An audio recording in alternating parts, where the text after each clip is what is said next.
श्रीमहागणाधिपतये नमः। श्रुतिस्मृतिपुराणानाम् आलयं करुणालयं नमामि भगवत्पादं शङ्करं लोकशङ्करम्। अपारकरुणासिन्धुं ज्ञानदं शान्तरूपिणम् श्रीचन्द्रशेखरगुरुं प्रणतोऽस्मि मुदान्वहम्। देवे देहे च देशे च भक्त्यारोग्यसुखप्रदं बुधपामरसंसेव्यं तं श्रीजयेन्द्रं नमाम्यहम्। नमामः शङ्करान् वाक्यविजयेन्द्रसरस्वतीं श्रीगुरुं शिष्टमार्गानुनेतारं सन्मतिप्रदम्।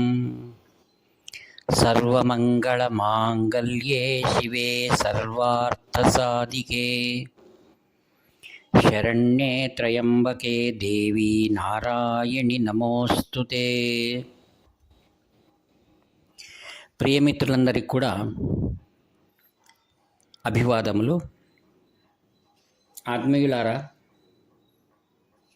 ప్రస్తుత పీఠాధిపతులు కాంచి కామకోటి పీఠం శ్రీ శ్రీ శ్రీ శంకర విజయేంద్ర సరస్వతి మహాస్వాముల వారి యొక్క ప్రత్యక్ష అనుభవాలను ఒక్కొక్కటిగా మీకు వినిపిస్తున్నందుకు నాకు ఆనందంగా ఉంది. నేను ఎందుకుగాను కాంచీపురం అంటే నాకు ఎనలేని అభిమానం. దానికి కారణం ఏమిటి అని నేను ప్రశ్నించుకున్నప్పుడు నాకు అనేకమైనటువంటి కారణాలు నాకు వినిపించాయి. కారణం మొదటిది, నేను అనేకమైన సంస్థల్లో అనేకమైనటువంటి కార్యక్రమాల్లో నేను పాల్గొనడం జరిగింది. అనగా ఒక దేవాలయ సంస్థలనండి, లేదా నేను పనిచేసేటువంటి ప్రభుత్వ సంస్థ దాంట్లో యూనియన్స్లో పాల్గొనడం కానివ్వండి, లేదా సత్సంగాలు చేయడం అనండి. నా జీవిత సౌభాగ్యం ఏమిటనగా అనేకమైనటువంటి విషయాల్లో నేను పాల్గొనడం నాకు అనుభవాన్ని పొందడానికి సహాయకారిగా అయిందనమాట. జీవితం నాకు కొత్త మలుపునిచ్చింది ఎప్పుడు అనగా 1978లో కాంచి మహాస్వాముల వారు శ్రీ శ్రీ శ్రీ చంద్రశేఖరేంద్ర సరస్వతి మహాస్వాముల వారిని హంపీలో నేను కలవడం, వారి దర్శనం, వారి ఆశీస్సులు పొందిన తర్వాత జీవితంలో స్థిరత్వం ఏర్పడింది. తర్వాత ఉద్యోగము, వివాహం మరియు సంతానం అన్నీ అయిన తర్వాత ఉద్యోగ స్వయం నివృత్తి తీసుకొని ఇంట్లో ఉండగా కాంచి కామకోటి పీఠం యొక్క ఆ రథయాత్ర అనేది ఏదైతే వచ్చిందో ఆ రథయాత్రలో నేను సంపూర్ణంగా పాల్గొనడం ద్వారా మహాస్వాముల వారి యొక్క పవిత్ర జీవితం, వారి యొక్క మహిమలని కూడా నేను ప్రత్యక్షంగా ఇతరుల ద్వారా నేను ఆ రథయాత్ర 1 సంవత్సరం పాటు తెలుసుకోవడం నా జీవితంలో నూతన అధ్యాయం అని చెప్పవచ్చు.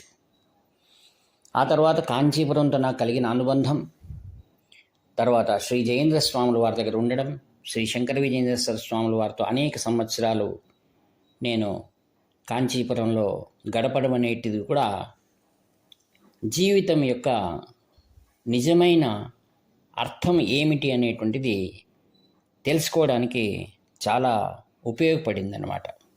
అందుకే శ్రీ శంకర విజయేంద్ర సరస్వతి స్వాముల వారితో నాకు కలిగినటువంటి, నేను వారిలో దర్శించినటువంటి అనేక అనుభవాలను మీకు పంచుకోవడానికి నేను ఈ వేదికగా మీకు తెలియజేస్తున్నాను అన్నమాట. కాంచి మహాస్వాముల వారిలో శ్రీ శ్రీ శ్రీ శంకర విజయేంద్ర సరస్వతి స్వామి వారు నూతన ఒరవడిని యువతరాన్ని కలిగిస్తున్నారన్నమాట. జీవితం అంటే ఇది, ఇలా ఉంటేనే మన జీవితం, మన సమాజానికి మనం దగ్గర అవుతాం అనేటువంటిది నేను వారిలో ప్రత్యక్షంగా గమనించినటువంటి ఒక విశేషం. ఆయన గురువు దగ్గర శిష్యుడు ఎలా ఉండాలి, మరియు మనకు ఇచ్చినటువంటి బాధ్యతను మనం నెరవేర్చాలనేటువంటిది ఆయన ప్రత్యక్షంగా తాను చేసి ఇతరులకు మార్గదర్శనం అవుతున్నారన్నమాట. అది నాకు చాలా విశేషం అనిపించింది. అందుకు 2 ఉదాహరణలు నేను మీతో చెప్పడానికి ఇష్టపడుతున్నాను.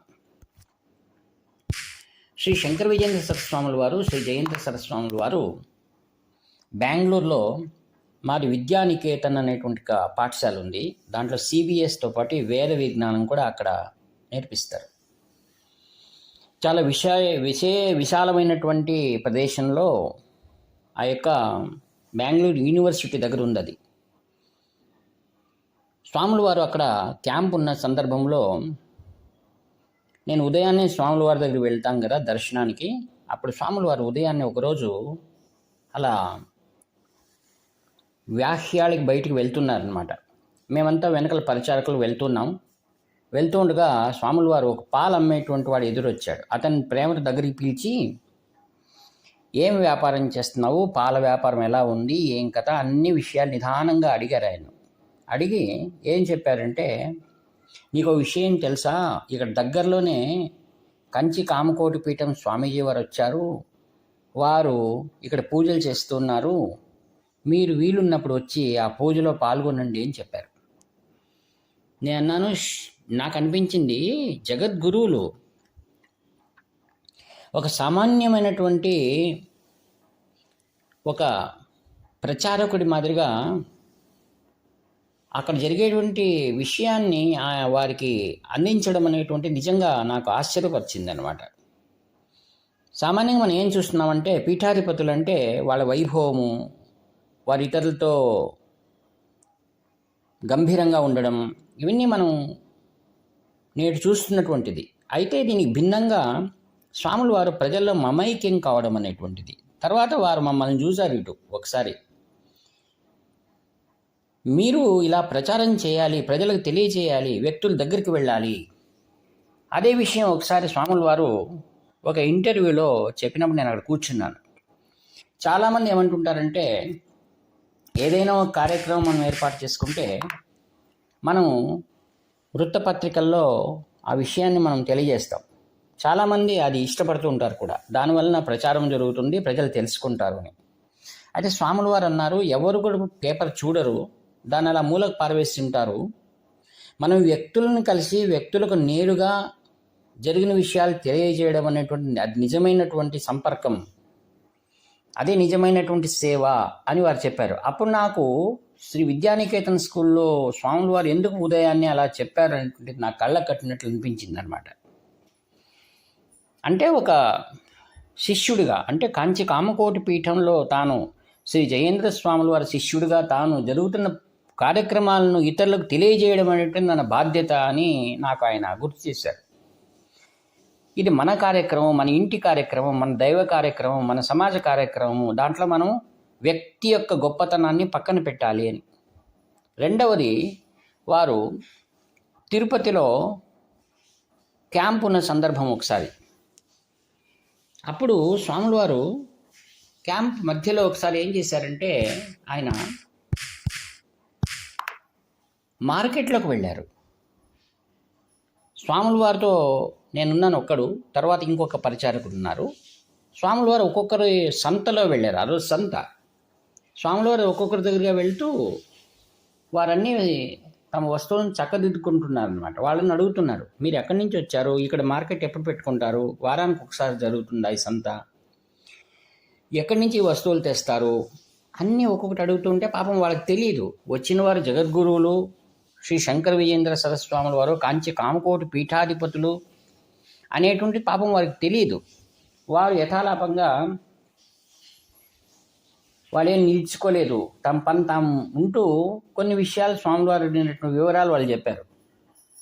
తర్వాత ఒక ఆమె, ఎవరో వీరు సాధువులు ఉండొచ్చును, ఇది ఉదయాన్నే మనం దుకాణం పెట్టినప్పుడు వచ్చి కలిసినప్పుడు మనం ఏదైనా వారికి ఇవ్వడం అనేది ఆనవాయితీ కదా అని ఒక 10 రూపాయలు ఒక ఆమె ముందుకు ఇవ్వడానికి వచ్చింది. స్వాముల వారు మమ్మల్ని చూసి దాన్ని తీసుకో అన్నారు మమ్మల్ని. ఎందుకంటే యతీశ్వరులు డబ్బును ముట్టరు కదా, అందుకని. తర్వాత మరి పక్క దుకాణానికి వెళ్ళాం.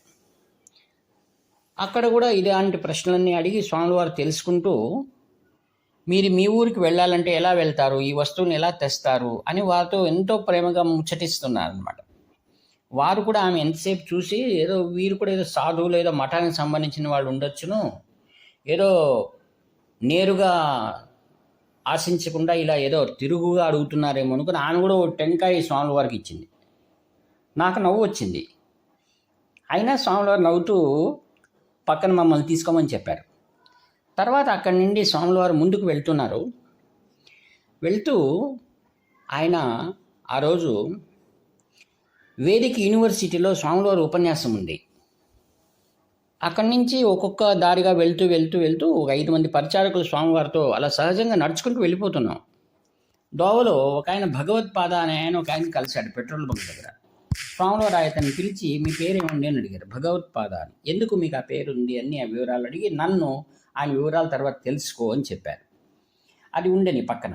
తర్వాత నేరుగా స్వామివారు అక్కడి నుంచి ఆ యొక్క వేదిక యూనివర్సిటీకి తిరుమలలో ఉంది, అక్కడికి స్వామివారు వెళ్ళారు. మేము కూడా వెళ్ళాం. అక్కడ చాలా బ్రహ్మాండమైనటువంటి ఆ సభ అది. స్వామివారు ప్రత్యేకంగా ఒక సింహాసనం, తర్వాత ప్రెస్ వాళ్ళు ఎందరో ఉన్నారు. ఇక్కడేమో సాధారణంగా సంతలో సామాన్య జనులతో ఆయన మాట్లాడి పైన వెళ్ళిన తర్వాత మొట్టమొదటి వాక్యం స్వామివారు ఏం చెప్పారు తెలుసా? మొట్టమొదటి మాట, ఈ దేశంలో సహాయం చేయడానికని ఎప్పుడూ చేతులు ముందుంటాయి. ప్రతి ఒక్కరూ కూడా వచ్చిన వారిని ఎవరినూ అలా రిక్తహస్తాలతో పంపరు.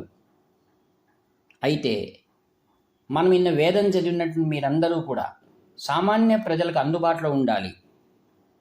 ప్రతి ఒక్కరు కూడా మీ వేదాధ్యయనమైన తర్వాత పల్లెలలో ఉండాలి.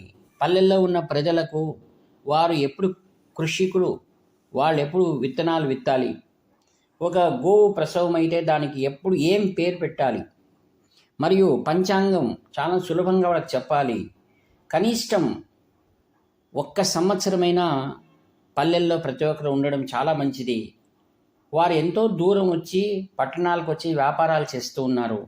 వాళ్ళ అవసరాలు మనం తీర్చవలసిన బాధ్యత ఉంది అని స్వాముల వారు అక్కడ సంతలో ఒక ఆమె 10 రూపాయలు ఇవ్వడానికి ముందు వచ్చింది కదా, ఆయన హృదయానికి అది ఎంతగా నచ్చింది అంటే, ఆమె వచ్చిన వారిని రిక్తహస్తాలతో పంపకూడదని ఒక పల్లెటూరు ఆమె ఇంకా దుకాణం మొదలు పెడుతోంది. ఇంకా ఉదయాన్నే వచ్చినటువంటి ఆయనకు అలా ఇవ్వడం అనేటువంటిది ఆమె గొప్పతనం. అందుకే నాకు ఇప్పటికి కూడా ఇది చెప్తుంటే నాకు కళ్ళ నుండి నీళ్ళు వస్తున్నాయి. ఆత్మీయులారా, కాంచి కామకోటి పీఠానికి ఆమె ఎవరో కానీ పల్లెపడుచు స్వాముల వారికి తన స్వహస్తాలతో దక్షిణ ఇవ్వడానికి ముందుకు రావడం అనేటువంటి నిజంగా నాకు ఇప్పటికీ హృదయంలో చెరగని ముద్ర వేసి ఉందన్నమాట. అలా నిత్య కార్యక్రమాల్లో ఉండి దైవం ఎక్కడో, గురువు ఎక్కడో, దేవుడు ఎక్కడో అని తెలియనట్టు ఉన్నటువంటి వారి దగ్గరికే వెళ్ళి, ఇగో ఇది నేను దైవం, మీ అవసరాలు తీర్చడానికి నేను వచ్చాను అని, ఈ అవసరాలు తీర్చడానికనే మేము ఇటువంటి వేదిక యూనివర్సిటీని పెట్టాం. వేద పండితులను అందుకే మేము తయారు చేస్తున్నాం. వేద పండితులు ఉన్నటువంటి కారణం ఏమిటనగా, సామాన్య జనుల యొక్క అవసరాలను తీర్చడానికి కోసమే కాంచి కామకోటి పీఠం నిరంతరం కృషి చేస్తుంది. అందుకనే వేద పాఠశాలలు, కంటి ఆసుపత్రులు, మరియు యూనివర్సిటీ, కాలేజీలు, మరియు క్యాన్సర్ హాస్పిటల్స్ ఇవన్నీ ఎందుకు చేస్తుంది? ప్రజలలో మమైక్యమవుతుంది కాంచి కామకోటి పీఠం. ఇంతవరకు పీఠాధిపతుల చరిత్రలోనే మనం చూడనటువంటి అపురూపమైన దృశ్యాన్ని మనం కాంచి కామకోటి పీఠం శ్రీ శంకర విజయేంద్ర సరస్వాములు వారి నేతృత్వంలో ఏ విధంగా కాంచి పరమాచార్య స్వాములు పల్లెలో వెళ్ళి ప్రజల్ని ఎలా కలిసి వారి దుఃఖాన్ని, దుమ్మానాన్ని దూరం చేయడానికి ఎలా ప్రయత్నం చేశారో, అలాంటిదే శ్రీ జయేంద్ర సరస్వాములు వారు కూడా ఈ యొక్క ప్రజల యొక్క సమాజం కావాల్సిన అవసరాలను తీర్చడానికి జీవితాన్ని కృషి చేశారు. అలానే వారి కరసంజారులైనటువంటి శ్రీ శ్రీ శంకర విజయేంద్ర సరస్వాముల వారి యొక్క అమోఘమైనటువంటి సేవా కైంకర్యాలకు మనకు మార్గదర్శనం చేస్తున్నటువంటి వారి దివ్య స్వరూపాన్ని మనం జ్ఞాపకం చేసుకోవడం కూడా మన జీవనం సౌభాగ్యం అని నేను చెబుతూ, ఈ యొక్క మహాపురుషుని దర్శనం చేసుకోండి అని మీకు చెప్పడానికని ఈ యొక్క ఆడియో ద్వారా మీకు తెలియజేస్తున్నాను. ఆత్మీయులారా, జీవితం లోపల ఒక్కసారైనా కాంచి కామకోటి పీఠానికి వెళ్ళి ఇట్టి మహాపురుషుడు దర్శనం చేసుకుని జీవన మార్గదర్శనాన్ని మార్చుకోండి అని చెప్పడానికి తెలియజేస్తూ, ఎంతో వినమ్రతగా ఈ వాక్పుష్పములను శ్రీ శంకర విజయేంద్ర సరస్వాముల వారి దివ్య చరణారు విందుల భక్తితో సమర్పిస్తూ సెలవు తీసుకుంటానికి మీ ప్రేనేస్తం నివర్తి నాగభూషణ శర్మ. హరహర శంకర జయ జయ శంకర, హరహర శంకర జయ జయ